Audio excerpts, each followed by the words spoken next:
मेरे प्यारे दोस्तों, आप सभी का स्वागत है एक नए सेशन में। चलिए मेरे प्यारे दोस्तों, आज मैं आप लोगों को विलोपन विधि सिखाने जा रहा हूँ, जिसमें कि इससे पहले मेरे प्यारे दोस्तों मैं आप लोगों के लिए बहुत सारे पार्ट्स बना चुके हैं और ये पार्ट्स मेरे प्यारे भाइयों 9 है। इससे पहले पार्ट्स 8 तक आप लोगों के लिए बनाया जा चुका है, जिसमें कि मैं आप लोगों को विलोपन विधि के सारे जितने भी प्रश्न थे 3 के तीसरे नंबर तक बेहतरीन तरीके से एक बेहतरीन कंसेप्ट के साथ आप सभी को सिखा रहा था और समझा रहा था मेरे प्यारे दोस्तों। और आशा है आप सभी वो पीछे वाले पार्ट्स देख के बेहतरीन तरीके से समझ गए होंगे और सारे कंसेप्टों को अच्छे तरीके से सीख लिए होंगे।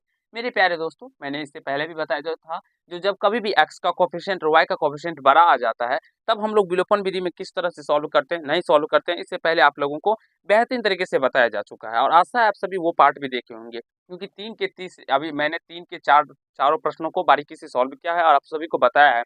तो चारों प्रश्न उसी तरह के हैं, जिसमें कि सारे के x के कोएफ़िशिएंट, y के कोएफ़िशिएंट काफ़ी बड़े हैं। जैसे कि हम एक दूसरे तरीके से सॉल्व करते हैं प्रश्नों को। ऐसे प्रश्न अगर आपके एग्जाम में आते हैं तो ऐसे प्रश्नों को एक दूसरे तरीका होता है सॉल्व करने का, जो तरीका मैंने आप लोगों को सिखाया है। और ये लास्ट है जो ऐसे प्रश्न को हम लोग फिर से करेंगे। तो चलिए एक बार समझते हैं जो क्या कहा गया है। सबसे पहले देखिए, यहाँ पे है 29x माइनस 23y बराबर 110। इसे हम लोग फर्स्ट समीकरण मान लेंगे या फर्स्ट इक्वेशन। इसे हम लोग सेकेंड समीकरण मान लेंगे। ठीक है, ये आप सभी जानते हैं। जो हम लोग जो इक्वेशन दिया रहता है इसे हम लोग फर्स्ट इक्वेशन और इसे सेकंड इक्वेशन मानते हैं। उसके बाद हमने आपको बताया था इससे पहले भी, जो हम लोग क्या करेंगे तो इसके दोनों समीकरणों को जोड़ देंगे। तो समीकरण फर्स्ट और सेकंड को जोड़ते हैं, ठीक है ना। समीकरण फर्स्ट एवं समीकरण सेकंड को जोड़ने पर जोड़ने पर ऐसे प्रश्नों को जो बनाने का प्रोसेस होता है, जो तरीका होता है, वो तरीका मैं आप लोग को समझा रहा हूँ और सिखा रहा हूँ मेरे प्यारे दोस्तों। तो आशा है आप सभी उसे तरीकों को सीखने का प्रयास करेंगे। ठीक है, तो चलिए इसको जोड़ते हैं। तो 29x और ये माइनस में 23y इक्वल टू है 110, और यहाँ से ये 23x माइनस में 29y इक्वल टू में है 98। ठीक है जोड़िए, चलिए इसको तो जब ऐड करेंगे इसमें तो इसको देखिए, 9 और 3 जब ऐड होगा तो ये 12 आएगा। तो यहाँ से फिर रिमाइंडर 1 आ जाएगा और 2 को 2 से 2 को 2 से ऐड कीजिएगा तो 4 और फिर 1 5, यानी कि 29 और 23 को जब ऐड कीजिएगा तो ये 52x। इधर भी यहाँ से भी ये 52y निकल के आ जाएगा और यहाँ से 8 कैरेट और यानी कि 208 आ जाएगा, 208 आ जाएगा यहाँ से। ठीक है, अब यहाँ से 52 सारे टर्म से कॉमन ले लेंगे तो यहाँ से x माइनस वाई बच जाएगा और यहाँ से 208 निकल के आ जाएगा मेरे प्यारे दोस्तों। ठीक है, अब इस 52 से इसमें हम भाग लगा देंगे, क्योंकि ये इधर आएगा तो ये भाग हो जाएगा। तो 208/52 और ये 4 मर्थ में चला जाएगा। तो यहाँ से x माइनस वाई का जो वैल्यू निकल के आ गया वो 4 निकल के आ गया और इसे हम लोग थर्ड समीकरण मान लेंगे।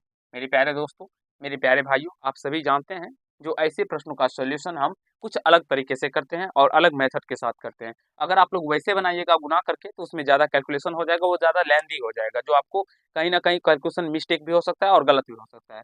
और मेरे प्यारे दोस्तों, ऐसे अगर बनाते हैं तो विश्वास मानिए, जो आपके गुरुजी आपको कंसेप्ट सिखाते हैं इसमें आपको कहीं से कोई दिक्कत नहीं होगा और कहीं से कोई समस्या नहीं होगा, क्योंकि आपके गुरुजी सारे कंसेप्टों को बारीकी से बताते हैं। एक बार आप लोग बेहतरीन तरीके से समझ लीजिए आगे मैं आपको सिखाने और समझाने का प्रयास करता हूँ। तो सबसे पहले हमने समीकरण फर्स्ट और सेकंड को क्या किया, तो जोड़ दिया। अब हम लोग क्या करेंगे तो माइनस करेंगे। तो लिखेंगे आप समीकरण फर्स्ट में से समीकरण सेकंड को घटाने पर चलिए घटाते हैं।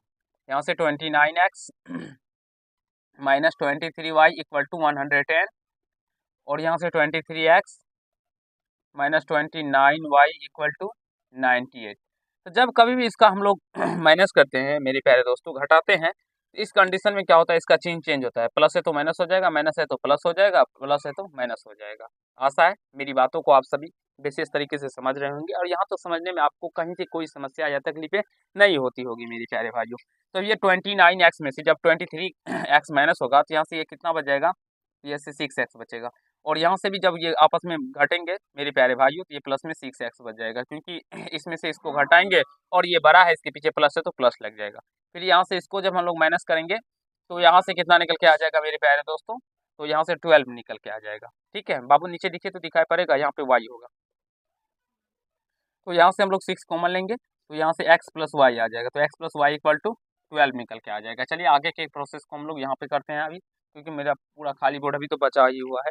तो यहाँ से मेरे प्यारे भाइयों x plus y equal to, sir इसमें देखिए तो रेड पेन होगा, रेड निकालिए।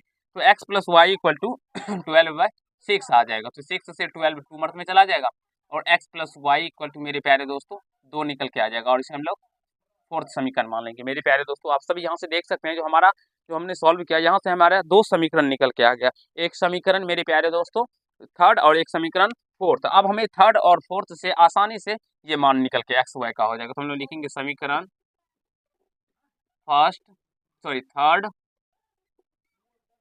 समीकरण थर्ड एवं समीकरण फोर्थ को जोड़ने पर, हम लोग सिंपल में जोड़ देंगे, जोड़ने पर। तो जब जोड़ेंगे मेरे प्यारे दोस्तों तो थर्ड क्या है, x minus y equal to 4 है और फोर्थ क्या है, x plus y equal to 2 है। जोड़िए। तो जोड़ने के टाइम में आप सभी जानते हैं जिसका चिन्ह चेंज नहीं होता है मेरे प्यारे दोस्तों, मेरे प्यारे भाइयों। तो यहाँ से ये प्लस में है और ये माइनस में कैंसिल हो जाएगा और यहाँ से 2x इक्वल टू 6 हो जाएगा। तो x इक्वल टू 6/2, 2 3 जा 6, यानी x का जो मान है, x का जो वैल्यू है वो 3 निकल के आ गया। अब जब x का वैल्यू हम लोग किसी फोर्थ में या थर्ड में पुट कर देंगे तो हमारा मान y का निकल के आ जाएगा। तो चलिए फोर्थ में देखते हैं, putting the value of x, यानी x का मान, यही देखते हैं x का मान समीकरण 4 में रखने पर, 4 में रखने पर, 4 में, 4 क्या है, x plus y equal to 2।